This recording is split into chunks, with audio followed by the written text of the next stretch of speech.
Crow Indians called it the top of the world.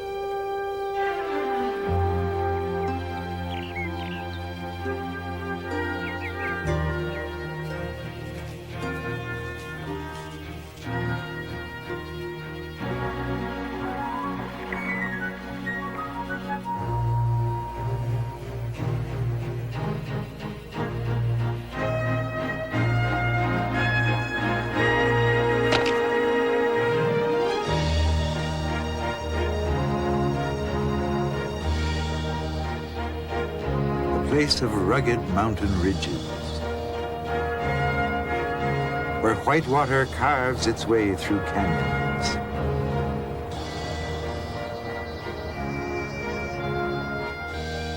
And vast open fields dissolve into pools of color and light. But the scenic splendor shares this stage with more mysterious wonders.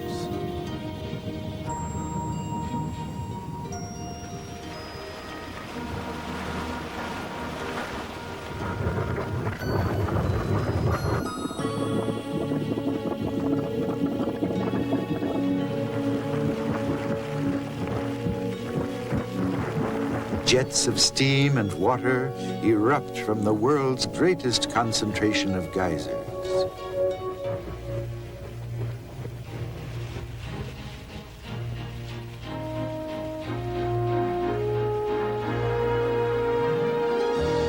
It was here that the idea of a national wilderness reserve began to take shape.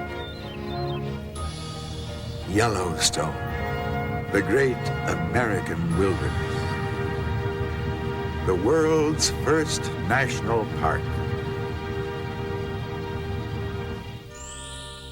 Tucked into the northwest corner of Wyoming, between Montana and Idaho, Yellowstone National Park is more than 2 million acres of sprawling virgin wilderness. To experience Yellowstone is to come to know its wildness, which has remained essentially unchanged for 8,000 years. Yellowstone is a living reminder of what our country was like before it was civilized and developed. The park offers a rare opportunity to explore and rediscover the North American wilderness.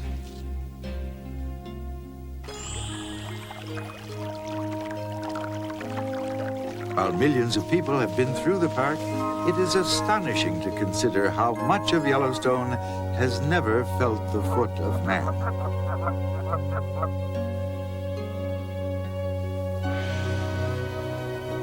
But the Yellowstone story is larger than its massive wilderness.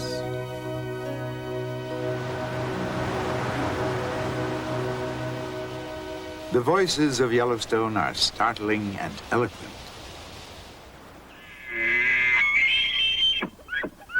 They speak an unfamiliar language that we immediately understand.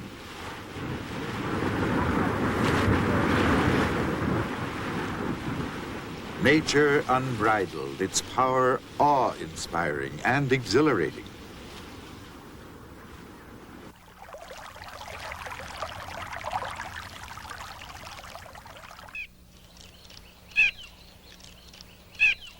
More than a century ago, these same voices stimulated a movement. A radical concept to protect wilderness land as no land had ever been protected before, to preserve its wildness and beauty. Henry David Thoreau asked, "Why should we not have our national preserves, in which the bear and panther and even some of the hunted race may still exist, and not be civilized off the face of the earth? Our forests, not for idle sport or food, but for inspiration and our own true recreation." Yellowstone is the fulfillment of that concept and was honored as the world's first national park. As such, it has become a symbol, a source of national pride.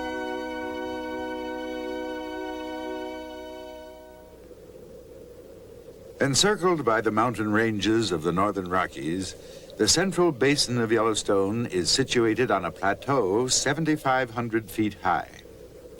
This elevation, combined with a latitude halfway between the equator and the North Pole, brings the park long, hard winters and short, cool summers.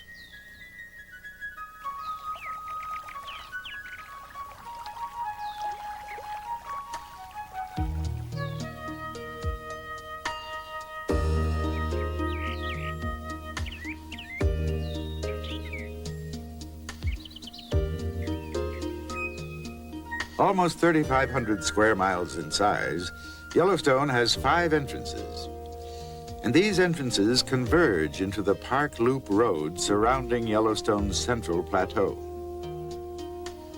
The western side of the park is dominated by the geothermal areas.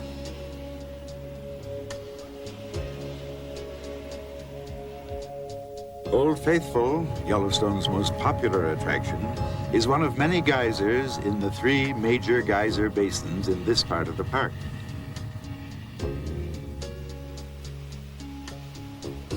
Near the north entrance is Mammoth Hot Springs with its delicately colored limestone pools.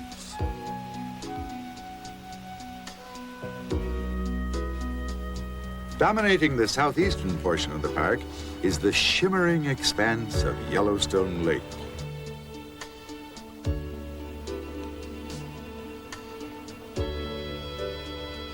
Flowing north from the lake is the Yellowstone River.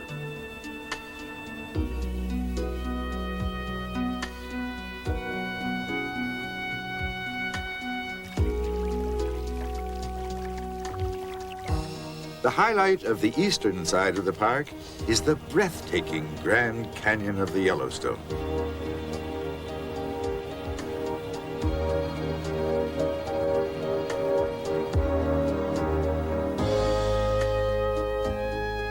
And hovering above the canyon at more than 10,000 feet, Mount Washburn offers a panoramic view that encompasses most of the park.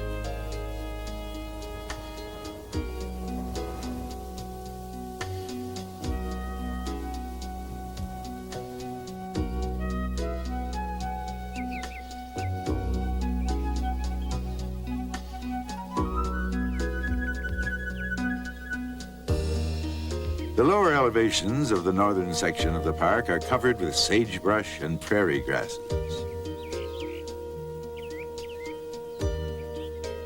This is the summer range of the pronghorn, the Yellowstone antelope. To hear some tell it, the pronghorn is born running and is the fastest animal on Earth. Though less than accurate, anyone who has seen a mature animal sprint understands the origin of these tales. Its blinding speed and keen eyesight are its primary defenses against predators. The wild animals of Yellowstone have free range of the park and are neither fed, fenced, herded, nor hunted.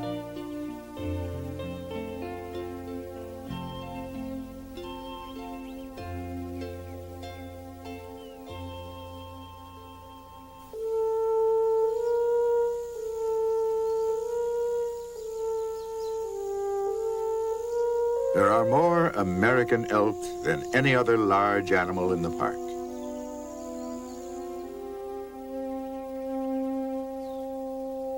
Yellowstone has been home for elk herds for several thousand years.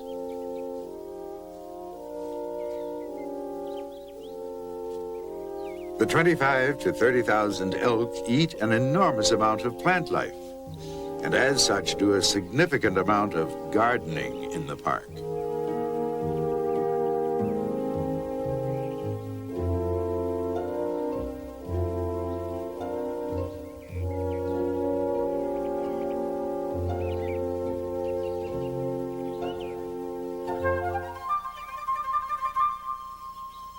Another of the large herbivores or plant eaters of Yellowstone is the mule deer.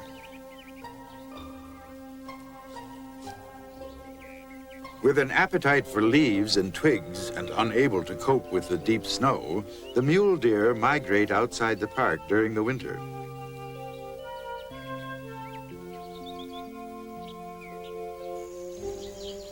A healthy adult can weigh more than 200 pounds and can outrace a cougar.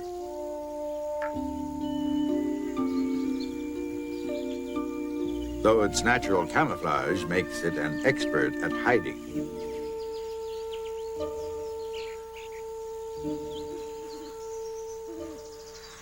Natural camouflage is an advantage to predators as well as prey, especially to creatures that hunt at night, like the great gray owl.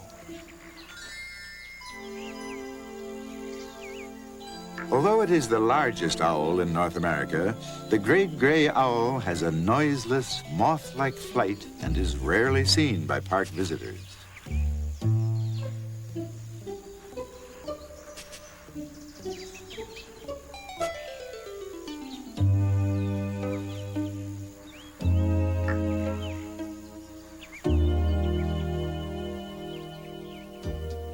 Eleven varieties of trees cover 80% of the park area. But nearly 2/3 of Yellowstone is covered by a single species, the lodgepole pine.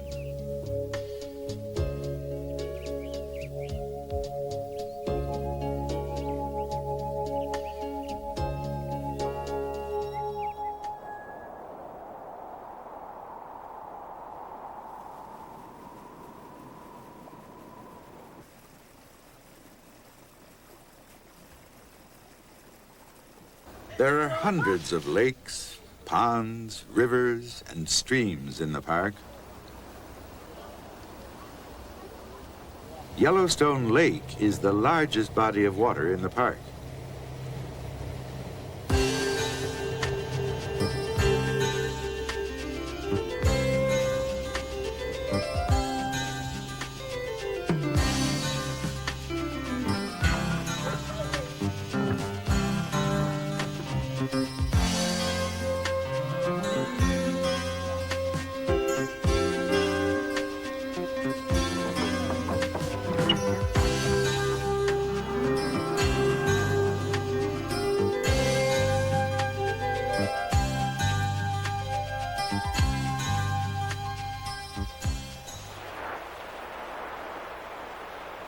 The Yellowstone River carves its way north out of the wild Absaroka Range.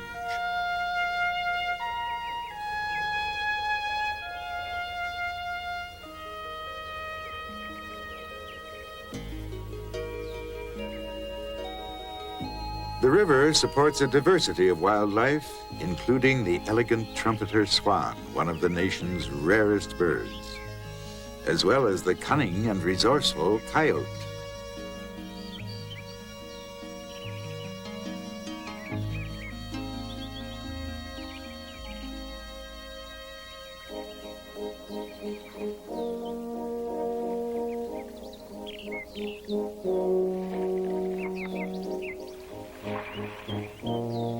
Measuring as high as 6 feet from the ground at its shoulders and weighing up to 1,000 pounds or more, the moose is the world's largest mammal with antlers.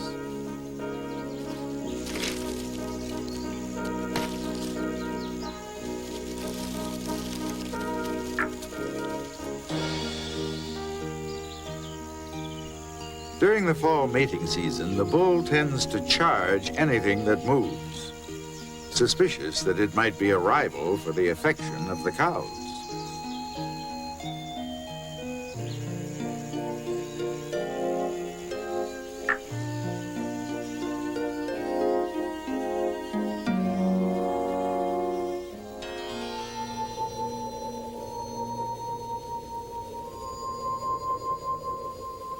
Yellowstone in winter is a beautiful, if not numbing, experience. It is easy to see why early nomadic hunters stayed away from Yellowstone, except during the short, mild seasons.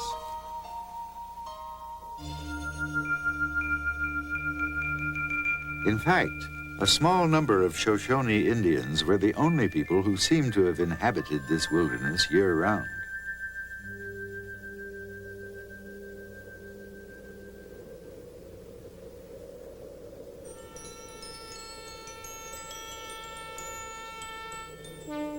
Bighorn sheep were an important part of the Shoshone diet, according to the reports of the early trappers and explorers.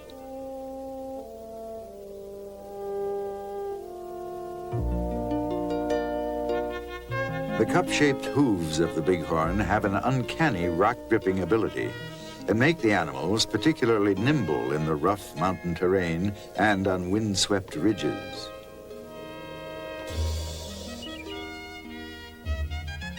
For men on foot, armed only with primitive weapons, the bighorn were probably the easiest large game to hunt.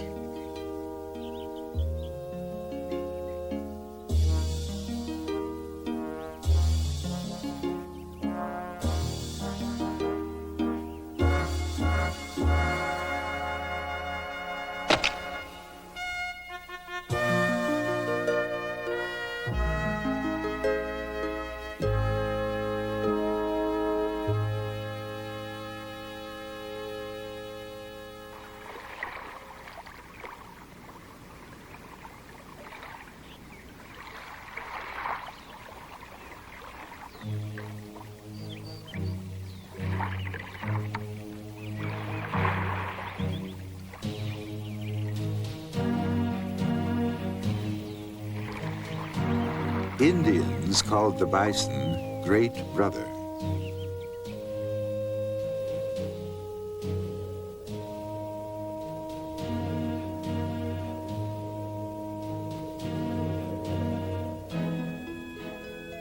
The bison supplied meat for the cooking fires and hides for teepees and sleeping robes.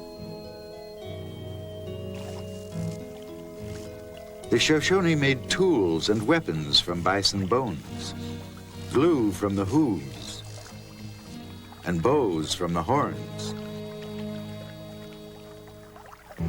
But the selective, resourceful hunting of the bison by the Indians ended in the 19th century,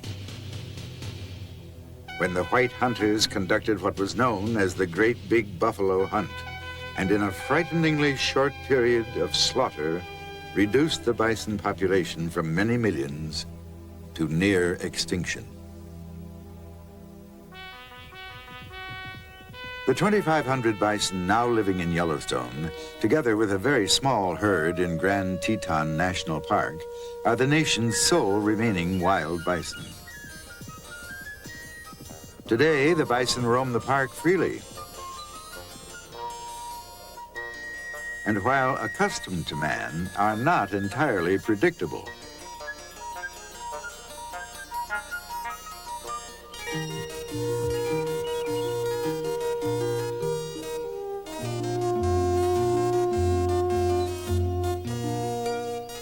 Some weigh as much as 2,000 pounds, and these impressive beasts are strong, fast, and best studied from a distance.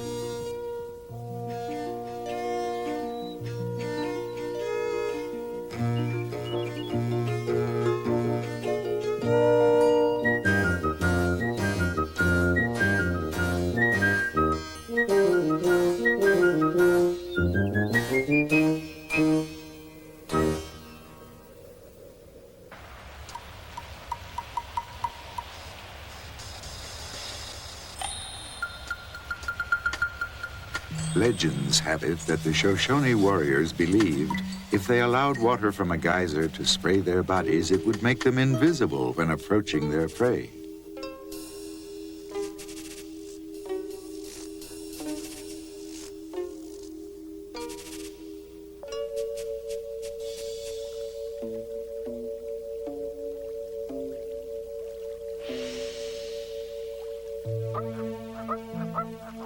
On a practical level, the hydrothermal areas serve as warm gathering places for the animals during the long winters.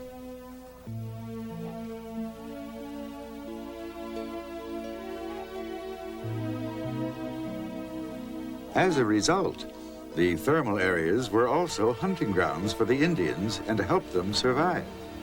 Today, the thermal areas are the best spots to view the park wildlife during the winter.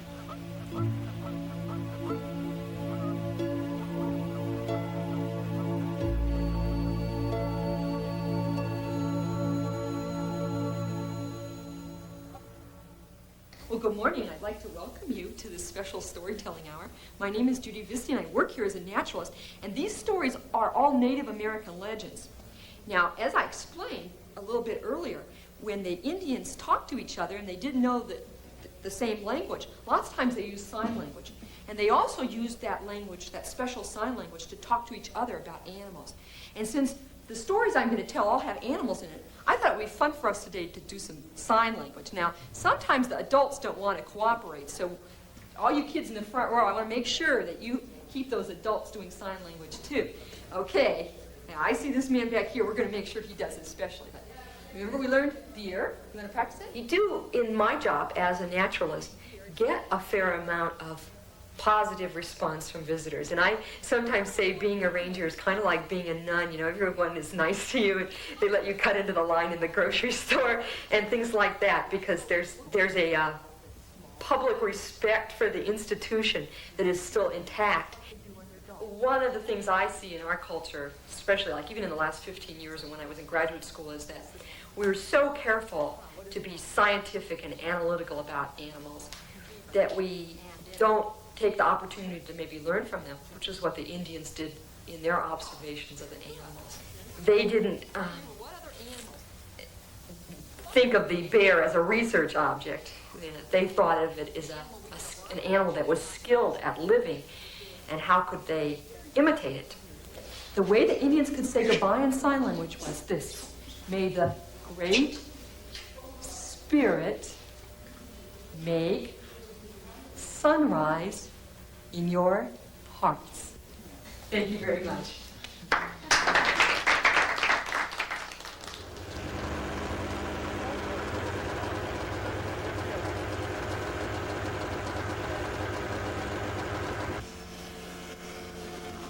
Although most of the roads in the park are closed to automobiles between November 1st and May 1st, for hardy souls who can brave the cold, winter is indeed a magical time at Yellowstone.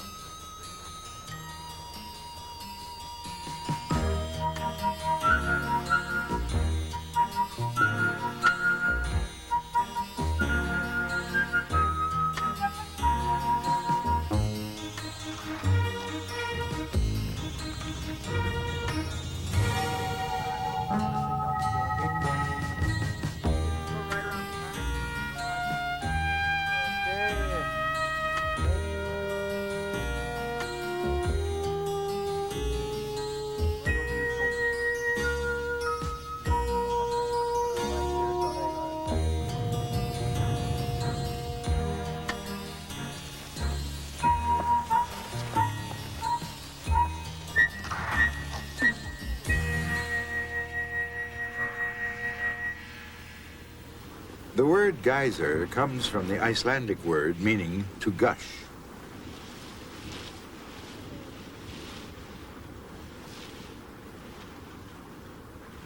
Yellowstone has more than 200 active geysers and thousands of hot springs.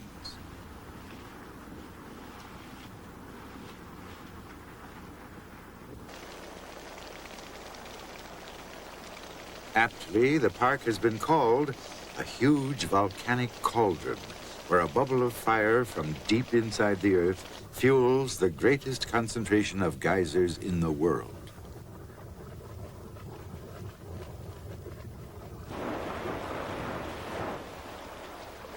The bubbling mud, sulfurous fumes, and explosive eruptions create a scene that might be from a distant planet.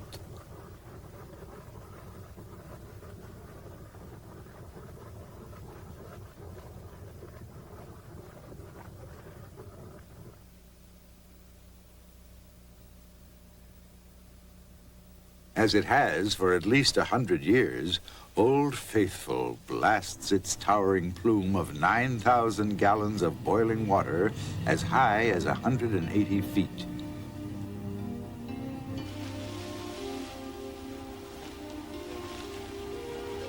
An average of 73 minutes elapses between eruptions.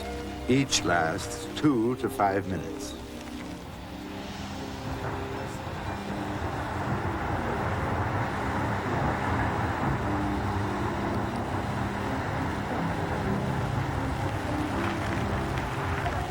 World-renowned today, this awesome spectacle has attracted travelers to Yellowstone since 1870, when the Great Geyser was first reported to a disbelieving public.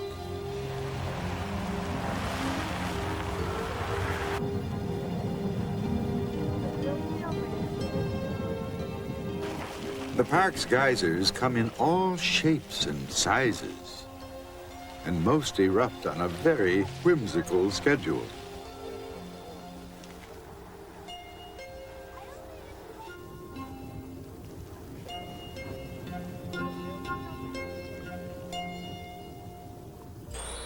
One of the most dependable geysers is named Riverside. Located on the east bank of the Firehole River, Riverside Geyser erupts for about 20 minutes every 6.5 hours.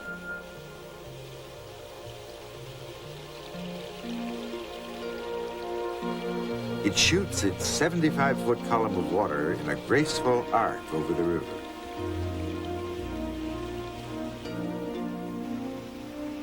The hot springs and pools are the most colorful of the varieties of thermal features. The largest hot pool, Grand Prismatic, is 370 feet in diameter, and it is impossible to fully appreciate its size when standing next to it.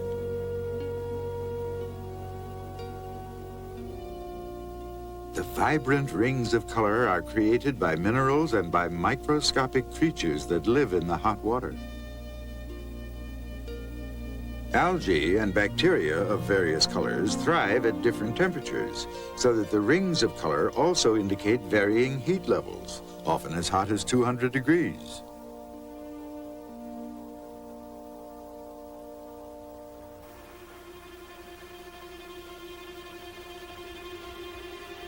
For sheer magnificence, Mammoth Hot Springs is incomparable.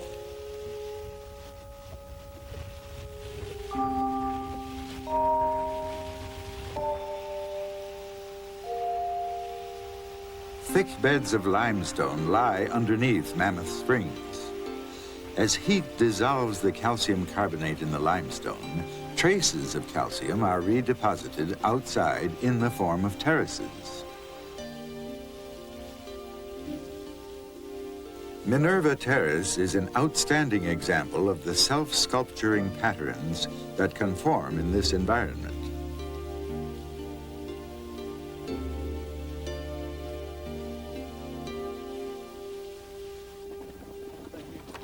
In all, there are about 10,000 diverse and fascinating geothermal features in the park.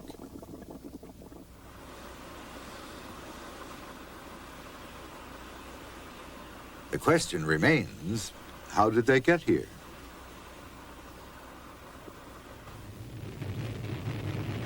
Millions of years ago, a buildup of molten rock, or magma like this, occurred underneath the Yellowstone area. Like blisters beneath the Earth's skin, these pockets of magma, lying only a few miles below the surface but extending 200 miles deep, exerted tremendous pressure on the Earth's crust, stretching it thin. The magma broke through in 3 massive volcanic eruptions over the last 2 million years. The most recent eruption, 600,000 years ago, may have been one of the greatest explosions the Earth has ever known. More than 1,000 square miles of the Rocky Mountains exploded upward.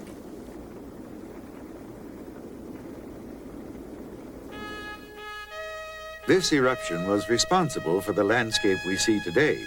Hollowed by the spewing lava, the remaining crust caved in and created a vast volcanic crater, or caldera, derived from the Spanish word for cauldron.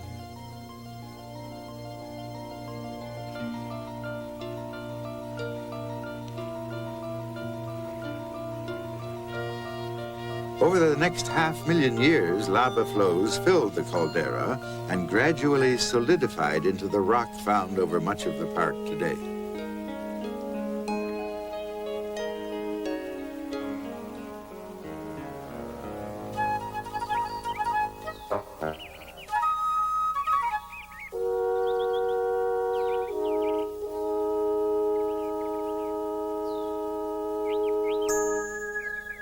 Obsidian Cliff in the northwestern part of the park is a rare example of lava that crystallized in a very pure state, forming a natural glass.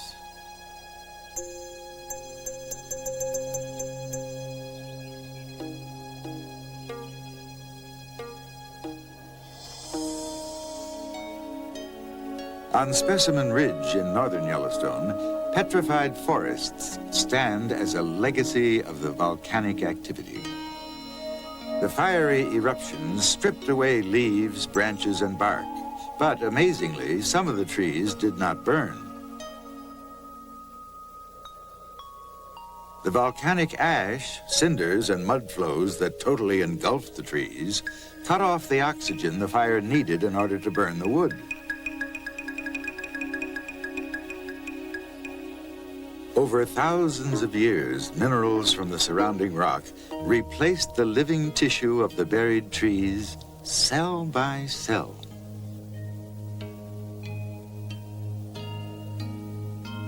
The trees had made that rare transformation from organic matter to solid stone.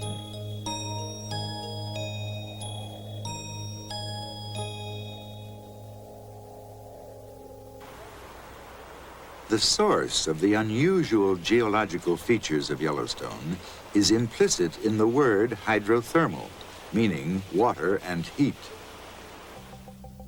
Rain and melted snow seep down into the earth through weaknesses in the earth's crust, called faults.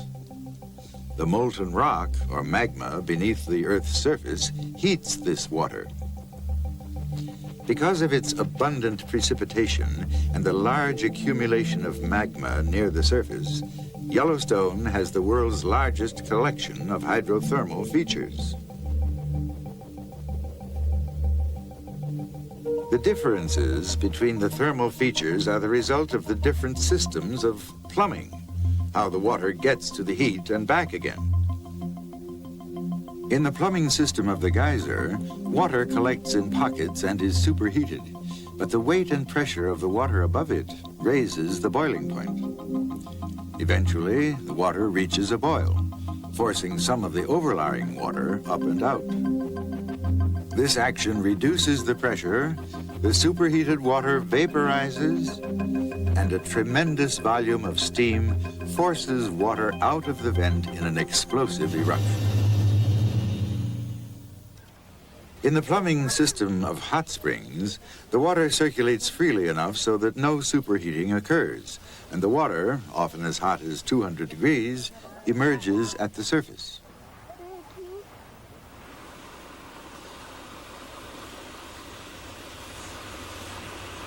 A fumarole is similar to a hot spring with very little water. The smaller amount of water is converted to steam instantly and expelled from the vent. A mud pot is simply a fumarole with steam that contains acid gases. The gases decompose rocks into clay and mud.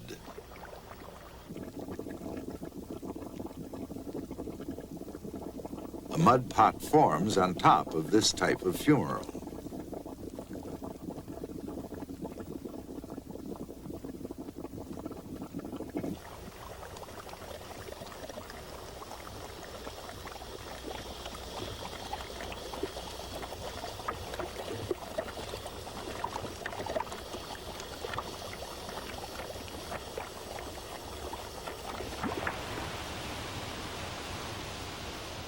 In addition to the powerful volcanic forces that formed this park, the land has been shaped by the erosive force of water and ice.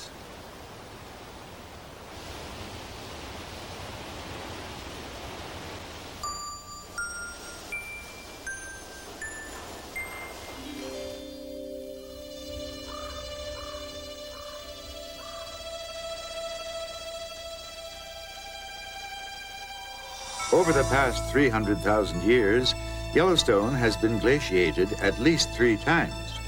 The glaciers flowed through the park, remodeling it in their slow, almost whimsical fashion.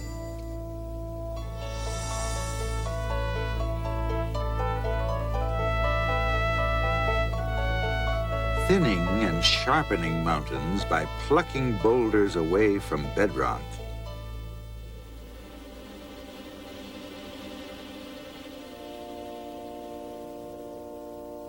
And then using these giant stones to scrape the floors and walls of valleys, rounding them and broadening them in the process.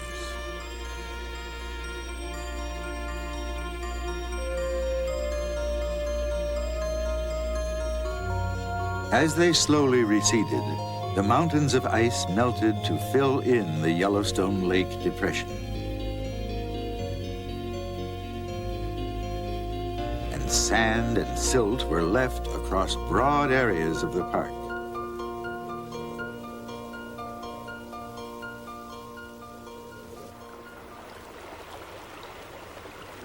Of all the forces of nature, running water is the most erosive.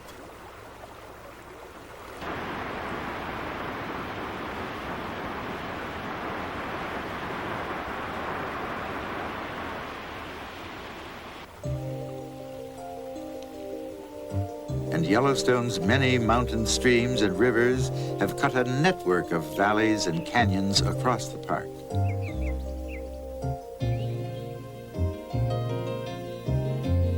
The most dramatic example is the work of the Yellowstone River at the point where it plunges 109 feet over the upper falls.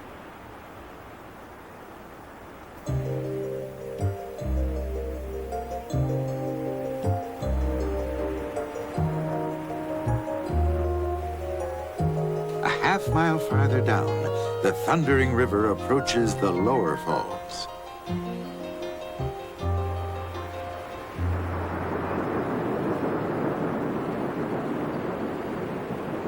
Drops 308 feet, greater than that of Niagara, and enters the awesome Grand Canyon of the Yellowstone.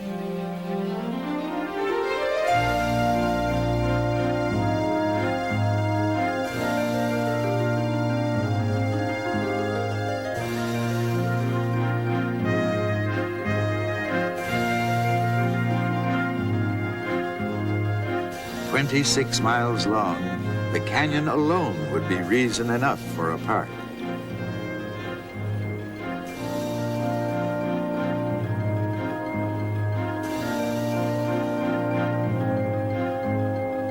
Extraordinary vistas of the canyon can be seen from vantage places at Inspiration Point and Artist Point.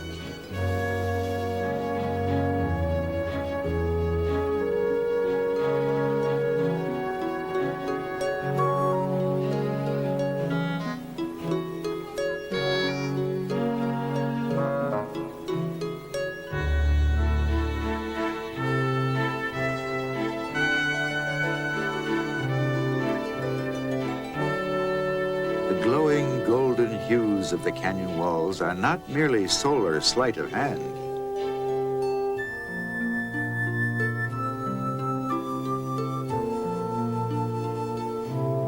The volcanic canyon rock has been chemically altered by the minerals in the steam and hot water.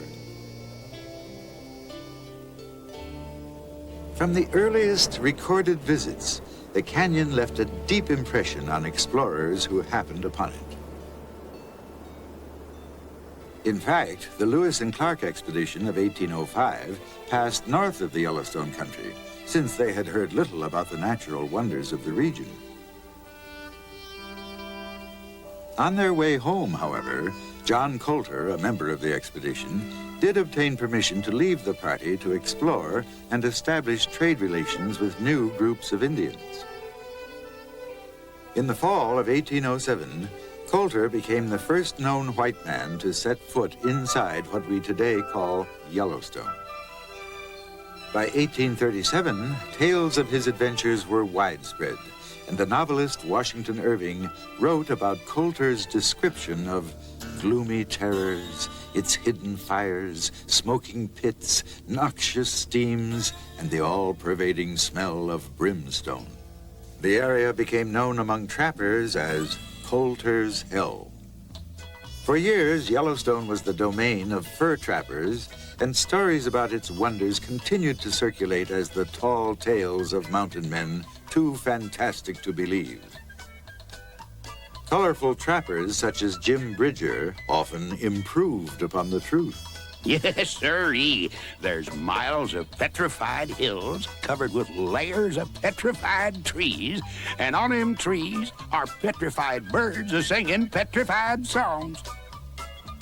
Everyone knew that these men were different, strange, and their work was rugged and dangerous in the extreme.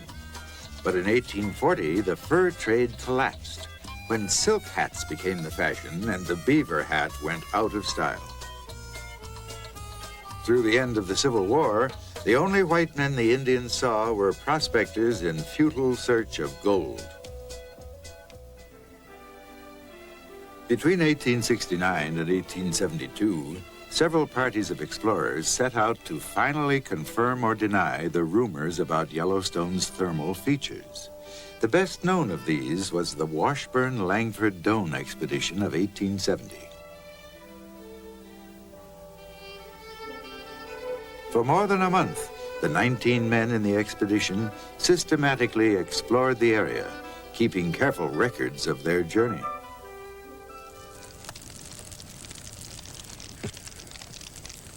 These 19 spirited men took a real good look at the Yellowstone country.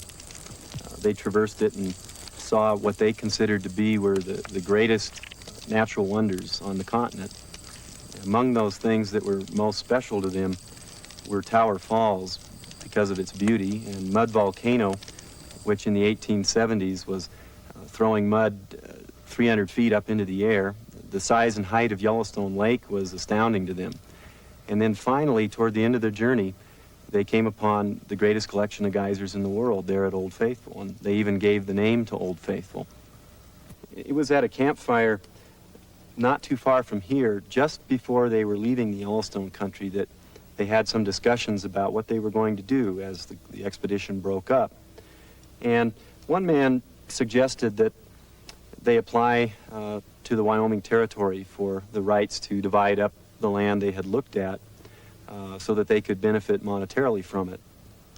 But it was at this time that, according to Nathaniel Langford's diary, that a Montana attorney by the name of Cornelius Hedges made a stunning alternative suggestion. He didn't think that it was appropriate for any private individual to own part of that region. He felt it would be better if the public could come into this region and enjoy it just as their group had in the last 20 or 30 days.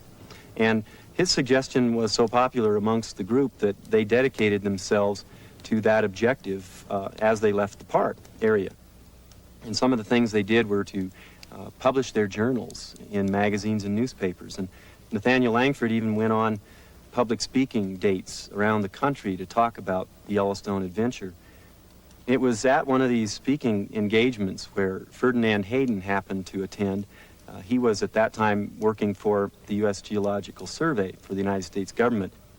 Hayden became inspired about the Yellowstone country and was able to get enough money together from the government to lead his own scientific exploration here the following summer. And so in just a matter of 2 years with Washburn, Langford, and Doane, and then the Hayden survey, plenty of evidence was available that Yellowstone's wonders were tremendous. Politicians got interested in the national park idea. And a man named William Claggett, a newly elected delegate from the Montana Territory, took the idea and wrote it up as a bill, introduced it, and within about 6 months of its introduction, Ulysses S. Grant signed the Yellowstone Park Bill. And we had the world's first national park, Yellowstone. Administered jointly by the Department of War and the Department of the Interior, cavalry units were brought in to protect the park from abuse and exploitation.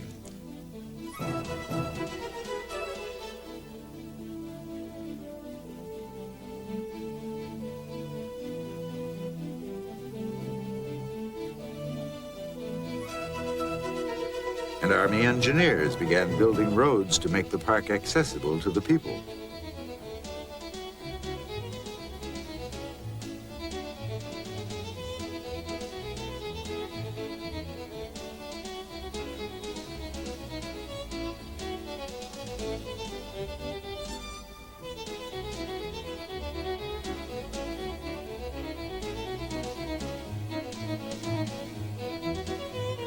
In 1916, the National Park Service was created and soon after took on the administration of Yellowstone.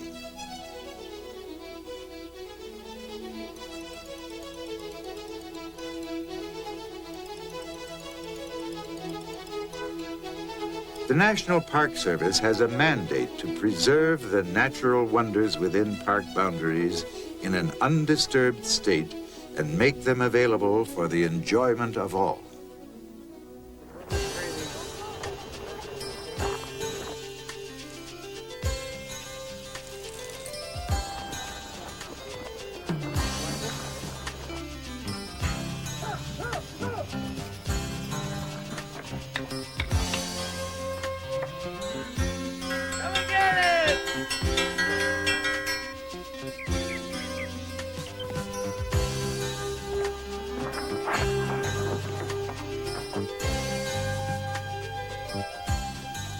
Today, more than 2.5 million people visit the park every year.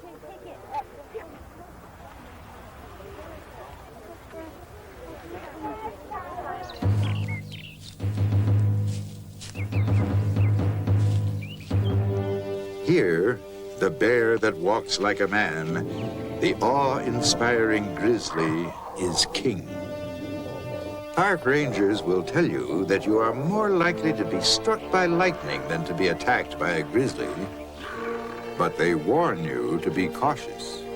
The grizzly is the strongest and most ferocious mammal in North America. The great grizzlies can grow to 1,000 pounds and stand more than 9 feet tall. There are about 200 grizzlies in the park, and about 500 black bears, the smaller and less ferocious cousin of the grizzly. It is against the law to feed bears, and park regulations require people to keep a respectful distance.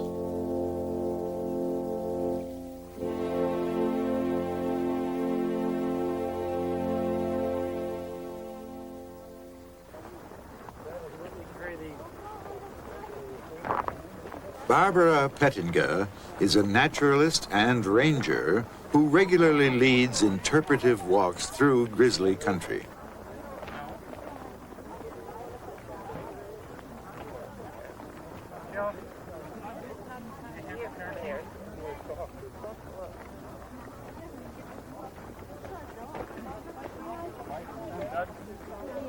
Yeah, this is a back foot because you can see the whole pad of the foot, all right? This is the back claws way out. Okay, now in this one right here, it looks like we got claws way out in the front. Yeah. 3 summers ago, my husband Bob and I were mauled by a grizzly here in the park, and it happened in an area somewhat similar to this, but it was north of here. And what we had done was hike through a lodgepole stand that was on a fairly steep incline, and we walked up over it. When we got to the edge of it, we were walking into a very, very strong wind. And immediately when we got out in the open, I looked off to the right and could see a bison carcass lying down in a sort of a drainage ditch, just diagonally off to my right. And when we saw that, we both knew that it was not a particularly good place to be, and immediately made the decision to leave. And we stood there long enough at the edge of the trees just so that I could get out my binoculars and look at the bison to see if it had been fed on. In the meantime, Bob looked off to the right, and he saw a grizzly female raise her head. And she was, it turned out later, she was exactly 81 feet away from us. Now, what do you do in a situation like that? It's very, very frightening. Well, he saw the grizzly, and he yelled at me. I had my back turned to him. I was about 4 paces ahead of him. And he yelled, "Barb, Barb, look out." And I turned around, and in just that length of time, the bear had rolled onto her feet and was charging. And I'm sure you have to understand that it's a terrifying thing to see. And you have to make a decision as to what to do. And I had the benefit of Park Service training, so I knew that I shouldn't turn my back, shouldn't try to run from the bear. So I stood my ground, and I was the person that the bear came after initially. And I backed off maybe 2 or 3 paces before the bear got to me. Now my hope was that by standing and facing her, that she would stop before she got to me. She didn't. She grabbed my left thigh right here, and I was thrown down. The bear was immediately on my back, and I could feel her moving around. Initially, I was making some noise. I was struggling. Very quickly, I realized that my best bet was to play dead, which I did. And when I did that, the bear left me. In the meantime, Bob had remained pretty much where he was, and she ran toward him. Well, she actually charged him.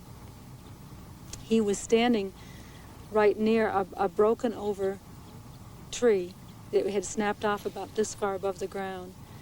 And when the bear came at him, he was able to sidestep behind it.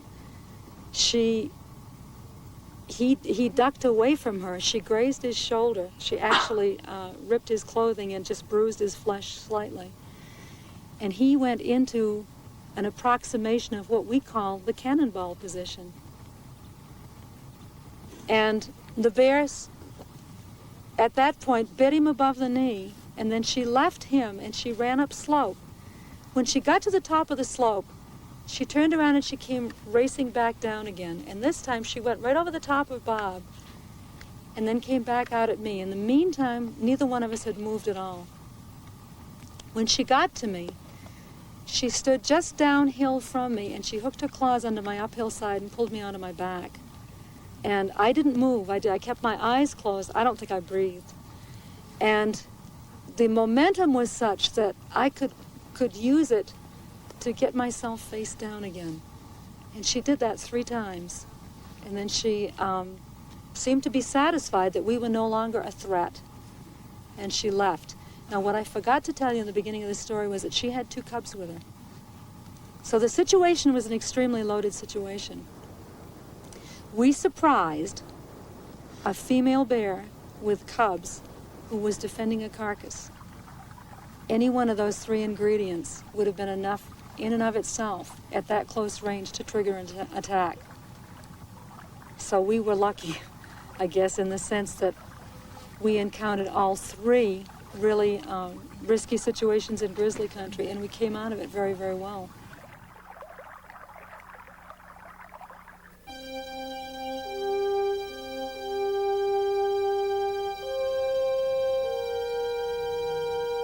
It has been said that a trip to Yellowstone National Park is the most eloquent and compelling argument that can possibly be made for the conservation movement.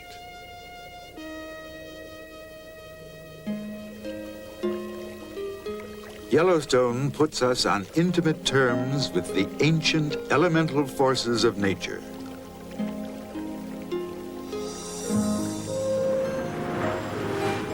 Gives us a glimpse of their overwhelming power and violent potential.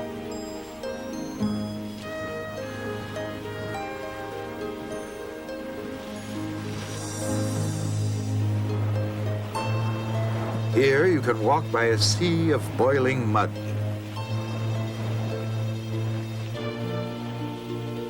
And feel the spray of an eruption emanating from the belly of our planet.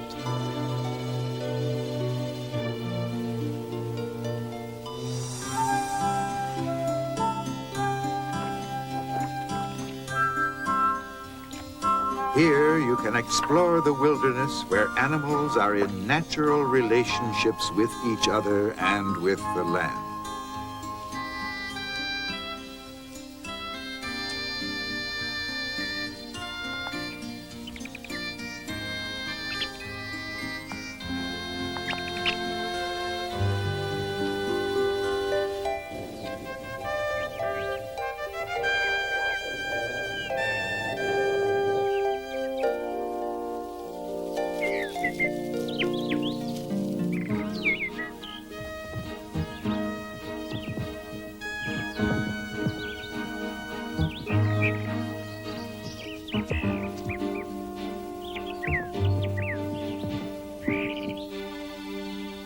geological miracles that convinced the government to establish Yellowstone as a national park more than 100 years ago are still here today in all of their glory.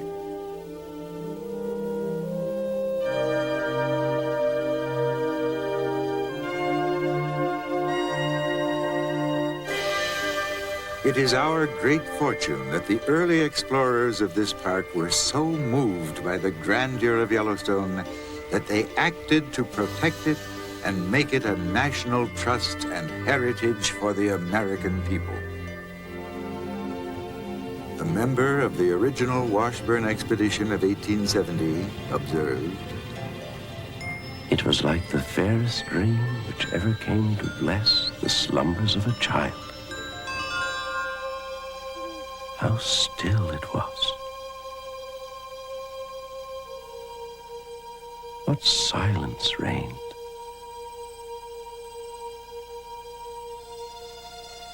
How lovingly it laid its hush upon you.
International Video Network brings you the greatest adventures in video entertainment. Award-winning documentaries from Reader's Digest, exploring the masterworks of man and nature.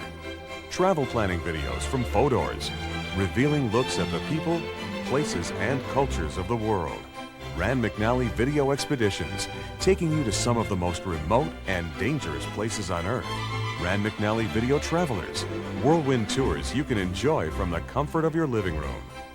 Super Cities, celebrating the best-loved cities of the world.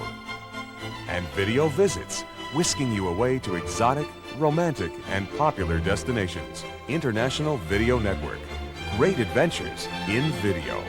See your local video retailer or call International Video Network at 1-800-669-4486, extension 850 for your free catalog, featuring more than 250 travel, documentary, and special interest videos.